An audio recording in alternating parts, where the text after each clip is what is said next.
क्या आपने कभी सोचा है कि उन प्राचीन तपस्वियों और योगियों के पास ऐसी अद्भुत शक्तियां, ऐसी अलौकिक प्रज्ञा कहां से आती थी? वे कैसे ब्रह्मांड के रहस्यों को केवल अपने ध्यान में बैठे बैठे जान लेते थे?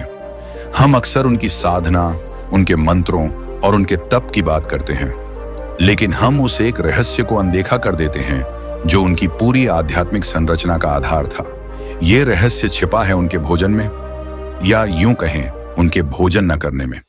क्या होगा अगर मैं आपसे कहूं कि दिन में केवल एक बार भोजन करना कोई मजबूरी या तपस्या का कठोर नियम नहीं, बल्कि ब्रह्मांड की ऊर्जा के साथ अपने शरीर को संरेखित करने की एक गहन वैज्ञानिक प्रक्रिया थी।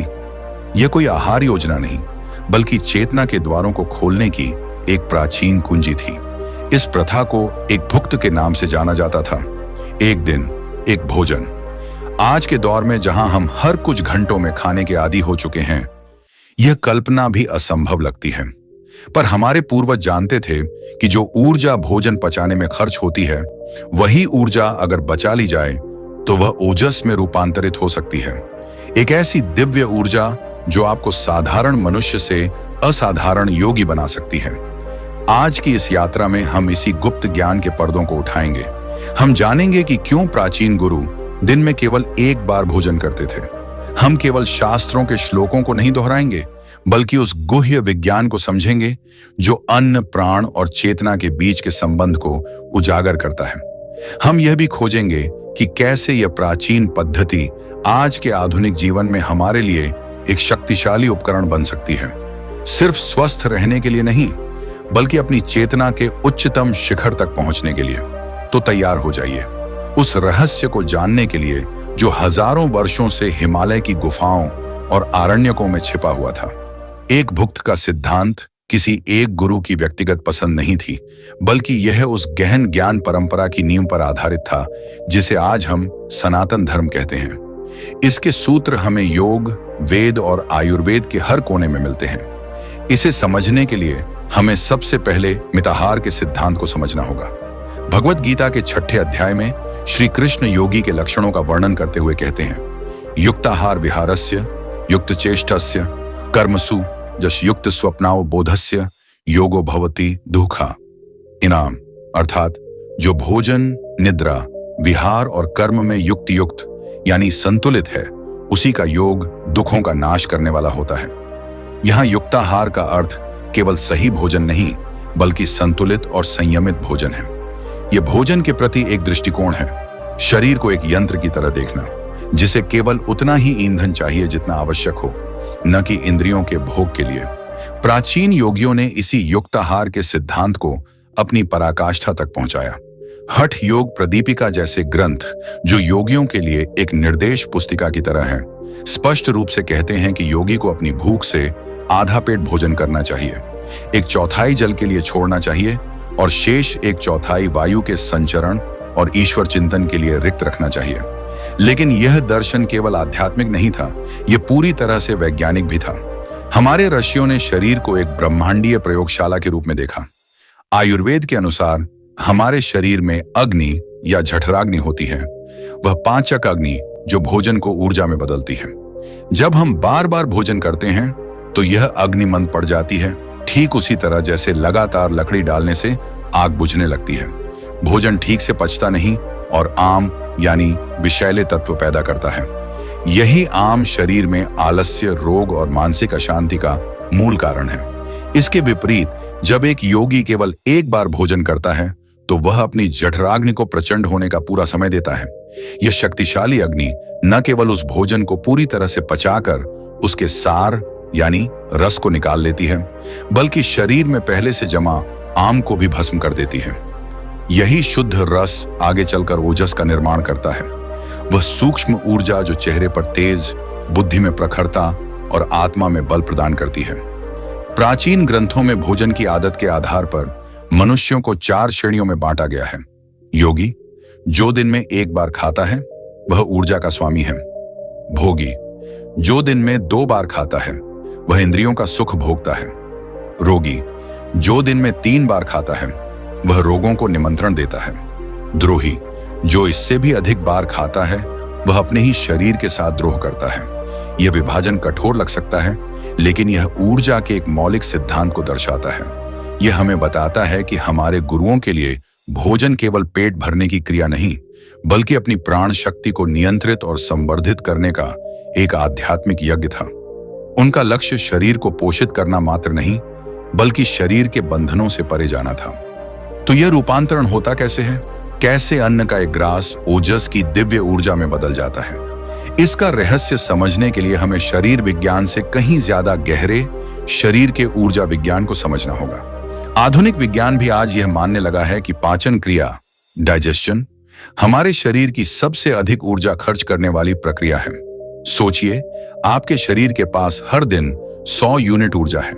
जब आप भोजन करते हैं तो लगभग 60 से 70 यूनिट ऊर्जा केवल उस भोजन को तोड़ने, पचाने और उसके पोषक तत्वों को सोखने में लग जाती है। यह ऊर्जा आपके मस्तिष्क, आपकी मांसपेशियों, आपकी रचनात्मकता के हिस्से से उधार ली जाती है। यही कारण है कि भोजन के बाद हमें सुस्ती और नींद का अनुभव होता है। हमारी चेतना की ऊर्जा, हमारी जीवन शक्ति पेट की ओर खिंच जाती है। लेकिन प्राचीन योगी इसे केवल ऊर्जा की खपत के रूप में नहीं देखते थे, वे इसे प्राण के खेल के रूप में देखते थे। प्राण केवल श्वास नहीं है, यह वह सार्वभौमिक जीवन शक्ति है जो पूरे ब्रह्मांड को चलाती है। हमारे शरीर में यह प्राण 5 मुख्य भागों में बांटकर काम करता है, जिन्हें पंचवायु कहते हैं। एक भुक्त के रहस्य को खोलने के लिए हमें इनमें से 2 मुख्य वायु को समझना होगा, प्राण वायु और अपान वायु। प्राण वायु का स्थान हमारी छाती और सिर में है। इसका प्रवाह ऊपर की ओर होता है। यह ऊर्जा को अंदर खींचने, ग्रहण करने और चेतना को ऊर्ध्वमुखी यानी जागृत और सचेत बनाने का काम करती है।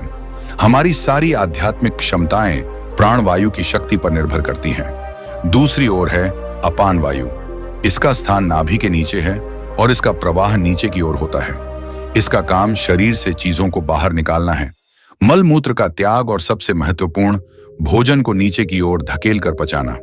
इसकी प्रकृति भारी, स्थूल और नीचे की ओर खींचने वाली होती है। अब यहां असली रहस्य छिपा है। प्राण और अपान, ये दोनों शक्तियां एक दूसरे के विपरीत काम करती हैं। जब आप भोजन करते हैं तो शरीर की सारी बुद्धि और ऊर्जा अपान वायु को सक्रिय करने में लग जाती है ताकि भोजन पच सके। इस समय ऊपर की ओर उठने वाली प्राण वायु स्वाभाविक रूप से दब जाती है। आप एक ही समय में ऊर्जा को ऊपर और नीचे दोनों दिशाओं में प्रभावी ढंग से नहीं भेज सकते। यही वह आंतरिक संघर्ष है जो हर भोजन के बाद हमारे भीतर चलता है। अपान की सक्रियता प्राण को मंद कर देती है। आपकी चेतना जो ऊपर उठकर विचारों, ध्यान और समाधि में लगना चाहती है, उसे अपान वायु नीचे पेट की ओर खींच लेती है। इसीलिए भरे पेट ध्यान करना लगभग असंभव होता है। ऊर्जा गलत दिशा में बह रही होती है। तो प्राचीन गुरु क्या करते थे? वे इस ऊर्जा के प्रवाह के स्वामी बन जाते थे। दिन में केवल एक बार भोजन करके वे अपान वायु को काम करने का एक निश्चित और सीमित समय देते थे, मान लीजिए 4 से 5 घंटे। लेकिन दिन के बचे हुए लगभग 20 घंटों के लिए अपान वायु शांत रहती थी। पाचन का भारी काम बंद हो जाता था और जैसे ही अपान का यह नीचे की ओर खिंचाव बंद होता था, एक अद्भुत घटना घटती थी। प्राण जो अब तक दबा हुआ था स्वतंत्र हो जाता था। ऊर्जा का एक विशाल भंडार जो पाचन में व्यर्थ हो जाता अब मुक्त था, और क्योंकि नीचे जाने का कोई कारण नहीं था, यह मुक्त हुई प्राण शक्ति स्वाभाविक रूप से ऊपर की ओर उठना शुरू कर देती थी, ठीक एक नदी की तरह जो अपना बांध टूटने पर ऊपर की ओर उछलती है। तो जब प्राण का यह महासागर पाचन के बंधन से मुक्त होकर ऊपर की ओर उठता है, तब क्या होता है? यह कहां जाता है? यह सीधी सरल दिखने वाली प्रक्रिया ही कुंडलिनी जागरण नामक महान यौगिक विज्ञान का आधार है। हमारी रीढ़ की हड्डी केवल हड्डियों का ढांचा नहीं है, यह एक ऊर्जावान सोपान है जिस पर चेतना के 7 मुख्य केंद्र स्थित हैं, जिन्हें हम चक्र कहते हैं। ये चक्र सामान्य अवस्था में सुप्त रहते हैं, निष्क्रिय ऊर्जा के भंवर की तरह। वह मुक्त हुई प्राण शक्ति ही वह ईंधन है जो इन सोए हुए चक्रों को जगाती है।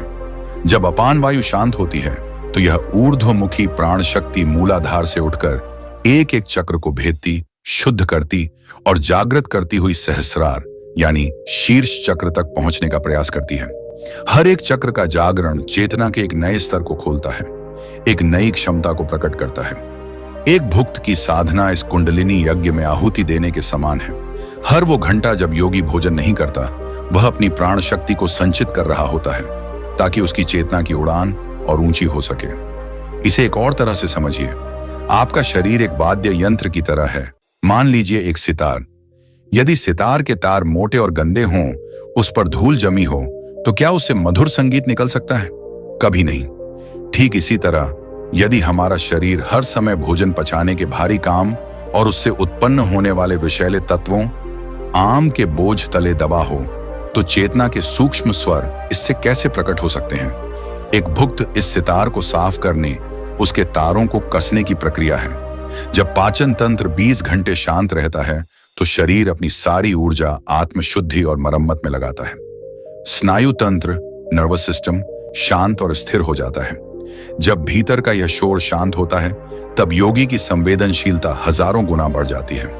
वह उन सूक्ष्म ध्वनियों, उन सूक्ष्म स्पंदनों को महसूस करने लगता है जिन्हें एक साधारण व्यक्ति का स्थूल शरीर कभी अनुभव नहीं कर सकता। यही बढ़ी हुई संवेदनशीलता ही अंतर्ज्ञान, इंट्यूशन, दूरदृष्टि, क्लेयरवॉयंस और अन्य यौगिक सिद्धियों का प्रवेश द्वार है। इसके अलावा प्राचीन गुरु प्रकृति की लय के स्वामी थे। वे जानते थे कि हमारी जठराग्नि सूर्य की अग्नि के साथ जुड़ी हुई है। जब सूर्य आकाश में अपने चरम पर होता है, दोपहर के समय, हमारी पाचन अग्नि भी सबसे प्रबल होती है। इस समय किया गया भोजन आसानी से और पूरी तरह पचकर ऊर्जा बन जाता है। सूर्यास्त के बाद जब बाहरी अग्नि मंद हो जाती है, तो भीतरी अग्नि भी मंद पड़ जाती है। उस समय भोजन करना आग में लकड़ी की जगह पानी डालने जैसा है, जो केवल धुआं और विष आम पैदा करता है। इसलिए योगी का एक भोजन हमेशा सूर्य की शक्ति के साथ तालमेल बिठाकर किया जाता था। इस पूरी प्रक्रिया का अंतिम लक्ष्य था लघुता की अवस्था को प्राप्त करना। लघुता यानी हल्कापन। जब शरीर में भारीपन न हो, जब ऊर्जा नीचे की ओर न खींच रही हो, तब शरीर लगभग अनुभव होना बंद हो जाता है। ध्यान में बैठा योगी अपने शरीर को भूल जाता है और उसकी चेतना असीम आकाश में उड़ान भरने के लिए स्वतंत्र हो जाती है। एक भुक्त की साधना गुरुत्व यानी भारीपन को तोड़कर इसी लघुता को स्थापित करने का सबसे अचूक मार्ग था। यह भुखमरी नहीं, बल्कि चेतना को शरीर के पिंजरे से मुक्त करने की सर्वोच्च कला थी। यह प्राचीन ज्ञान केवल हिमालय की गुफाओं के लिए नहीं है। इसके सिद्धांत सार्वभौमिक हैं और ऊर्जा के नियमों पर आधारित हैं। प्रश्न यह है कि हम जो इस आधुनिक संसार के चक्रव्यूह में फंसे हैं, इस एक भुक्त की शक्ति को अपने जीवन में कैसे प्रकट कर सकते हैं? सबसे पहले और सबसे महत्वपूर्ण बात, यह कोई दौड़ नहीं है। सीधे एक भोजन पर आ जाना एक अप्रशिक्षित शरीर के लिए हानिकारक हो सकता है। हमारे गुरुओं ने अपने शरीर को दशकों की साधना से तैयार किया था। हमें भी अपने शरीर की सुनना होगा और इस यात्रा पर धीरे धीरे कदम दर कदम आगे बढ़ना होगा। पहला कदम, भोजन का क्या बदलें, कितनी बार खाते हैं। इससे पहले यह जानना जरूरी है कि आप क्या खाते हैं।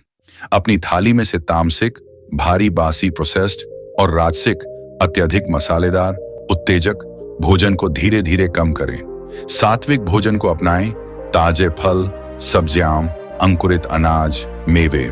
सात्विक भोजन पचने में हल्का होता है और शरीर में विष नहीं बनाता। यह आपकी शुद्धि की नींव है। दूसरा कदम, भोजन के बीच मौन अगला कदम है।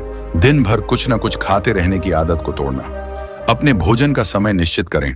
अगर आप 3 बार भोजन करते हैं, तो केवल उन्हीं 3 समय पर खाएं। बीच में पड़ने वाली चाय, बिस्किट और स्नैक्स पर पूर्ण विराम लगा दें। यह आपके पाचन तंत्र को आराम देने का पहला और सबसे शक्तिशाली अभ्यास है। आप पाएंगे कि केवल इतना करने से ही आपकी ऊर्जा और मानसिक स्पष्टता में जबरदस्त सुधार आया है। तीसरा कदम, भोजन की खिड़की को छोटा करना। जब आप भोजन के बीच मौन रखने में सहज हो जाएं, तब इंटरमिटेंट फास्टिंग यानी आंतरायिक उपवास का अभ्यास शुरू करें। यह एक भुक्त की ओर एक पुल की तरह है। शुरुआत में 12 घंटे के उपवास और 12 घंटे की भोजन खिड़की का नियम बनाएं। उदाहरण के लिए, सुबह 8 बजे से रात 8 बजे के बीच ही अपना सारा भोजन समाप्त कर लें। रात 8 से अगली सुबह 8 तक केवल पानी पिएं। कुछ हफ्तों या महीनों के बाद जब शरीर इसका आदी हो जाए, तो इस खिड़की को और छोटा करें। 16 से 8 का नियम अपनाएं। 16 घंटे का उपवास और 8 घंटे की भोजन खिड़की, जैसे दोपहर 12 से रात 8 बजे तक। यह आपको दिन में 2 बार भोजन करने की एक अनुशासित लय में ले आएगा। चौथा कदम, एक भुक्त का अनुभव। जो लोग 16-8 के नियम में पूरी तरह सहज हो चुके हैं और ऊर्जावान महसूस करते हैं, केवल वही एक भुक्त का प्रयोग कर सकते हैं। इसे रोज करने की बजाय इसे एक साप्ताहिक साधना के रूप में शुरू करें। सप्ताह में कोई एक दिन चुनें जब आप केवल एक बार दोपहर के समय पौष्टिकता से भरपूर भोजन करेंगे। उस दिन अपने अनुभव पर ध्यान दें। क्या आपने ऊर्जा में वृद्धि महसूस की? क्या आपका ध्यान गहरा हुआ? क्या आपने लघुता यानी हल्केपन का अनुभव किया? याद रखें, लक्ष्य शरीर को कष्ट देना नहीं, बल्कि उसे मुक्त करना है। यदि आपको अत्यधिक कमजोरी या चक्कर महसूस हो तो तुरंत रुक जाएं। यह अभ्यास अहंकार के लिए नहीं, बल्कि आत्म जागरूकता के लिए है। उपवास के खाली समय को चिंता में न बिताएं, बल्कि उसे ध्यान, जप, स्वाध्याय या किसी रचनात्मक कार्य में लगाएं। तभी आप भोजन से बची हुई ऊर्जा को सही मायने में ऊर्ध्वमुखी बना पाएंगे। तो हमारे प्राचीन गुरुओं का दिन में एक बार भोजन करना कोई कठोर तप नहीं, बल्कि ऊर्जा और चेतना के विज्ञान पर आधारित एक अत्यंत परिष्कृत तकनीक थी। यह इस मौलिक सत्य की समझ थी कि शरीर को शांत करके ही आत्मा के संगीत को सुना जा सकता है। उन्होंने यह जाना कि पाचन की अग्नि में जो ऊर्जा भस्म हो जाती है, उसी ऊर्जा से चेतना का दीपक जलाया जा सकता है। उन्होंने अपान वायु के नीचे खींचने वाले गुरुत्वाकर्षण पर विजय प्राप्त की, ताकि प्राण की शक्ति उन्हें दिव्यता की ओर ले जा सके।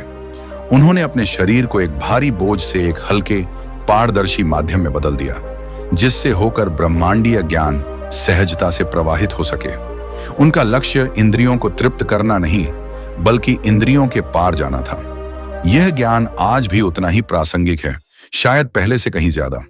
हम एक ऐसे युग में जी रहे हैं जहां हमें हर क्षण भोजन करने के लिए उकसाया जाता है, जहां हमारी ऊर्जा लगातार बाहर की ओर बिखरी हुई है।